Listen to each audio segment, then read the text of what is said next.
ಇದಕ್ಕೆ ಇದಕ್ಕೆ ಏನಂಥದ್ದು ಯಾವುದು ಗೊಬ್ಬರ ಆಗಲಿ ಮತ್ತು ಬೇರೆ ಕೆಮಿಕಲ್ ಔಷಧಿ ಆಗಲಿ ಏನು ಬೇಕಾಗಿಲ್ಲ. ಇದಕ್ಕೆ ಬೇಸಿಗೆಯಲ್ಲಿ ಮಾತ್ರ ಒಂದು 2 ತಿಂಗಳು 3 ತಿಂಗಳಷ್ಟು ಸ್ವಲ್ಪ ನೀರು ಬೇಕು, ಜಾಸ್ತಿ ಇಲ್ಲ, ತೇವಾಗುವಷ್ಟು ಅದಕ್ಕೆ ಗಿಡಕ್ಕೆ ನೀರು ಬೇಕಾಗ್ತದೆ. ಗೊಬ್ಬರ ಏನು ಹಾಕೋದೇ ಇಲ್ಲ, ಎಲೆ ಒಣಗಿದ ಎಲೆ ಎರ್ಕೊಬಂದು ರೋಡ್ ಸೈಡ್ ಕಾಡಲ್ಲಿ ಇದ್ದಿದ್ದು ತಂದು ಒಂದೊಂದು ಬುಟ್ಟಿಯಷ್ಟು ಒಣಗಿದ ಎಲೆನ ಬುಡಕ್ಕೆ ಹರಡ್ಬಿಡ್ತೀವಿ. ಅದೇ ಅದಕ್ಕೆ ಗೊಬ್ಬರ ಆಗಿ ಇದಾಗ್ತದೆ. ಮಾರಾಟ ವ್ಯವಸ್ಥೆಗೆ ನಾವು ಎಲ್ಲಿ ತಗೊಂಡು ಹೋಗಲ್ಲ. ಈಗ ಕಂಪ್ನಿಯವರು ಅಗ್ರಿಮೆಂಟ್ ಮಾಡ್ಕೊಂಡಿದ್ದಾರೆ, ವೆನಿಲಾ ಇಂಡಿಯಾ ಅಂತ. ಅವರ ಫೀಲ್ಡ್ ವರ್ಕರ್ ಇಲ್ಲಿ ಇದ್ದಾರೆ ಕೊಡಗಲ್ಲಿ. ಅವರು ಬರ್ತಾರೆ, ನೋಡ್ಕೊಂಡು ಹೋಗ್ತಾರೆ. ಅವರ ಮ್ಯಾನೇಜರ್ ಬರ್ತಾರೆ, ಹಾರ್ವೆಸ್ಟ್ ಟೈಮಲ್ಲಿ ಅವರೇ ಬರ್ತಾರೆ. ಅವರೇ ಬಂದು ಹಾರ್ವೆಸ್ಟ್ ಮಾಡ್ತಾರೆ. ರೇಟ್ ಏನಿದೆ ಅದನ್ನು ಫಿಕ್ಸ್ ಮಾಡಿ ನಮಗೆ ಪೇಮೆಂಟ್ ಮಾಡಿ ಕಾಯಿನ ಕೊಯ್ಕೊಂಡು ಹೋಗ್ತಾರೆ. 1 ಮೀಟ್ರು ಬಳ್ಳಿನ ತುದಿನ 80 ರೂಪಾಯಿಗೆ 1 ಮೀಟರ್ ಬಳ್ಳಿ ಸೇಲ್ ಮಾಡ್ತೀವಿ. ಇದು 1.5 ಎಕರೆಯಷ್ಟು ಹಾಕಿದ್ದೀನಿ. 600 ಗಿಡ ಇದೆ ಅಲ್ಲ. ಈಗ ಒಂದು 2,000 ಇದ್ದರೆ ಒಂದು 100 kg ಆದರೆ ಒಂದು 2 ಲಕ್ಷ ಅಮೌಂಟ್ ಬರ್ತದೆ.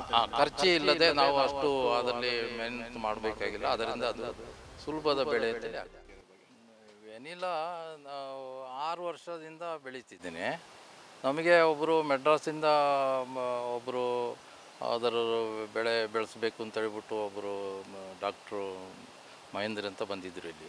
ಅವರು ಹೇಳಿದ್ರು, ನೀವು ವೆನಿಲಾ ಬೆಳೆಸಿ, ಬೇರೆ ಬೆಳೆಗಿಂತ ಸುಲಭದ ಬೆಳೆ ಇದು, ಆಮೇಲೆ ಬೆಲೆ ಜಾಸ್ತಿ, ಚೆನ್ನಾಗಿ ಸಿಗ್ತದೆ ಕ್ರಾಫ್ಟು, ಬೇರೆ ಬೆಳೆಗಿಂತ ಇದಕ್ಕೆ ಯಾವ ಕಾಯಿಲೆಗಳು ಕಡಿಮೆ ಅಂತೇಳಿ ಹೇಳಿದ್ದಕ್ಕೆ ನಾನು ಸ್ವಲ್ಪ ಇಂಟ್ರೆಸ್ಟ್ ತಗೊಂಡು ಸ್ವಲ್ಪ ಫಸ್ಟಿಗೆ ಒಂದು 100 ಗಿಡದಷ್ಟು ನಟ್ಟು, ಆಮೇಲೆ ಒಂದು 600 ಗಿಡ ಟೋಟಲು ತೋಟದಲ್ಲೆಲ್ಲ ನಟ್ಟಿದ್ದೀನಿ. ಆಮೇಲೆ ಅದರ ಮೇಲೆ ಅದು ನಟ್ಟು 1ನೇ ವರ್ಷ 2ನೇ ವರ್ಷದಲ್ಲಿ ನನಗೆ ಸ್ವಲ್ಪ ಫಸಲು ಬಂದಿದೆ. 2ನೇ ವರ್ಷದಲ್ಲಿ 3ನೇ ವರ್ಷದಲ್ಲಿ ಜಾಸ್ತಿ ಬಂದಿದೆ. ಹಾಗೆ ಬರ್ತಾಯಿದೆ ವರ್ಷ. ಇದಕ್ಕೆ ಏನಂಥದ್ದು ಯಾವುದು ಗೊಬ್ಬರ ಆಗಲಿ ಮತ್ತು ಬೇರೆ ಕೆಮಿಕಲ್ ಔಷಧಿ ಆಗಲಿ ಏನು ಬೇಕಾಗಿಲ್ಲ. ಇದಕ್ಕೆ ಬೇಸಿಗೆಯಲ್ಲಿ ಮಾತ್ರ ಒಂದು 2 ತಿಂಗಳು 3 ತಿಂಗಳಷ್ಟು ಸ್ವಲ್ಪ ನೀರು ಬೇಕು, ಜಾಸ್ತಿ ಇಲ್ಲ, ತೇವಾಗುವಷ್ಟು ಅದಕ್ಕೆ ಗಿಡಕ್ಕೆ ನೀರು ಬೇಕಾಗ್ತದೆ. ಮತ್ತು ಅದು ಹೂ ಬರುವಾಗ ಫೆಬ್ರವರಿ ಮಾರ್ಚು ಅಲ್ಲಿ ಅದಕ್ಕೆ ಪಾಲಿನೇಷನ್ ಮಾಡಬೇಕು. ಅದು ಅಷ್ಟು ಕೆಲಸ ಇದೆ ಅದಕ್ಕೆ ಮಾಮೂಲಾಗಿ. ಮತ್ತು ಬೇರೆ ಟೈಮಲ್ಲಿ ಯಾವ ಕೆಲಸಗಳು ಬರೋದಿಲ್ಲ. ಅದರದ್ದು ಚಿಗುರು ಆಗಲಿ ಮತ್ತು ಇನ್ನು ಏನು ಹತ್ತು ತೆಗಿಯೋಕ್ಕೆ ಏನು ಇದು ಕೆಲಸಗಳು ಇರೋದಿಲ್ಲ. ಗೊಬ್ಬರ ಹಾಕಲ್ವಾ ನೀವಾಗ? ಗೊಬ್ಬರ ಏನು ಹಾಕೋದಿಲ್ಲ ಇದಕ್ಕೆ. ಗೊಬ್ಬರ ಏನು ಹಾಕೋದೇ ಇಲ್ಲ. ಎಲೆ ಒಣಗಿದ ಎಲೆ ಎರ್ಕೊಬಂದು ರೋಡ್ ಸೈಡ್ ಕಾಡಲ್ಲಿ ಇದ್ದಿದ್ದು ತಂದು ಒಂದೊಂದು ಬುಟ್ಟಿಯಷ್ಟು ಒಣಗಿದ ಎಲೆನ ಬುಡಕ್ಕೆ ಹರಡ್ಬಿಡ್ತೀವಿ. ಅದೇ ಅದಕ್ಕೆ ಗೊಬ್ಬರ ಆಗಿ ಇದಾಗ್ತದೆ. ಒಂದು ಬಳ್ಳಿ ಚೆನ್ನಾಗಿ ನಾವು ಈಗ ಈ ಥರ ಬಳ್ಳಿ ನಿಪ್ ಮಾಡಿ ಬಿಟ್ಟರೆ, ಒಂದು 5-6 ಬಳ್ಳಿ ನಿಪ್ ಮಾಡಿದರೆ ಒಂದು ಬಳ್ಳಿಗೆ 3 ಗೊಂಚಲು ಹೆಂಗೆ ಅಂದರೆ ಒಂದು 15 ಗೊಂಚಲು ಬರ್ತದೆ. 15 ಗೊಂಚಲು ಅಂದರೆ 4 kg ಬರ್ಬೋದು, 5 kg ಬರ್ಬೋದು, 3 kg ಹಿಂಗೆ. ಮತ್ತು ಕೆಲವು ಬಳ್ಳಿಲಿ ನಾವು ನಿಪ್ ಮಾಡಿದ್ದು ಕಮ್ಮಿ ಇದ್ದರೆ 1 kg 2 kg ಹಿಂಗೆ ಬರ್ತದೆ. ಚೆನ್ನಾಗಿ ಬಂದರೆ 4 kg ಅಂತೂ ಬಂದೇ ಬರ್ತದೆ. ಕೆಲವು ಬಳ್ಳಿಲಿ ಬಂದಿದೆ. ಮಾರಾಟ ವ್ಯವಸ್ಥೆಗೆ ನಾವು ಎಲ್ಲಿ ತಗೊಂಡು ಹೋಗಲ್ಲ. ಈಗ ಕಂಪ್ನಿಯವರು ಅಗ್ರಿಮೆಂಟ್ ಮಾಡ್ಕೊಂಡಿದ್ದಾರೆ, ವೆನಿಲಾ ಇಂಡಿಯಾ ಅಂತ. ಅವರ ಫೀಲ್ಡ್ ವರ್ಕರ್ ಇಲ್ಲಿ ಇದ್ದಾರೆ ಕೊಡಗಲ್ಲಿ. ಅವರು ಬರ್ತಾರೆ, ನೋಡ್ಕೊಂಡು ಹೋಗ್ತಾರೆ. ಅವರ ಮ್ಯಾನೇಜರ್ ಬರ್ತಾರೆ, ಹಾರ್ವೆಸ್ಟ್ ಟೈಮಲ್ಲಿ ಅವರೇ ಬರ್ತಾರೆ. ಅವರೇ ಬಂದು ಹಾರ್ವೆಸ್ಟ್ ಮಾಡ್ತಾರೆ. ರೇಟ್ ಏನಿದೆ ಅದನ್ನು ಫಿಕ್ಸ್ ಮಾಡಿ ನಮಗೆ ಪೇಮೆಂಟ್ ಮಾಡಿ ಇದನ್ನು ಕಾಯಿಯನ್ನು ಕೊಯ್ಕೊಂಡು ಹೋಗ್ತಾರೆ. ರೇಟ್ ಈಗ ಸ್ವಲ್ಪ ಕಳೆದ ವರ್ಷ ಸ್ವಲ್ಪ ಕಮ್ಮಿ ಇತ್ತು. ಅದರ ಮೊದಲನೇ ವರ್ಷ ಎಲ್ಲ ತುಂಬ ಚೆನ್ನಾಗಿತ್ತು. ಮೊದಲನೇ ವರ್ಷ ವರ್ಷ ನನಗೆ 1 kgಗೆ 4,700 ರೂಪಾಯಿ ಹಂಗೆ 1 kg ಹಸಿ ಬೀನ್ಸಿಗೆ ಸಿಕ್ಕಿದೆ ಮೊದಲನೇ ವರ್ಷ. 2ನೇ ವರ್ಷ 2,600 ರೂಪಾಯಿಗೆ ಬಂತು. 3ನೇ ವರ್ಷ 1,700 ರೂಪಾಯಿಗೆ ಬಂತು. ಹಾಗೆ ಸ್ವಲ್ಪ ಕಮ್ಮಿಲಿ ಇದೆ. ಈ ವರ್ಷ ಇನ್ನೂ ಎಷ್ಟು ರೇಟ್ ಬರ್ತದೆ ಅಂತೇಳಿ ಹೇಳೋಕ್ಕೆ ಇಲ್ಲ. ಇನ್ನು ಅದು ಫಸಲು ಬಂದಾಗನೇ ಗೊತ್ತಾಗ್ತದೆ.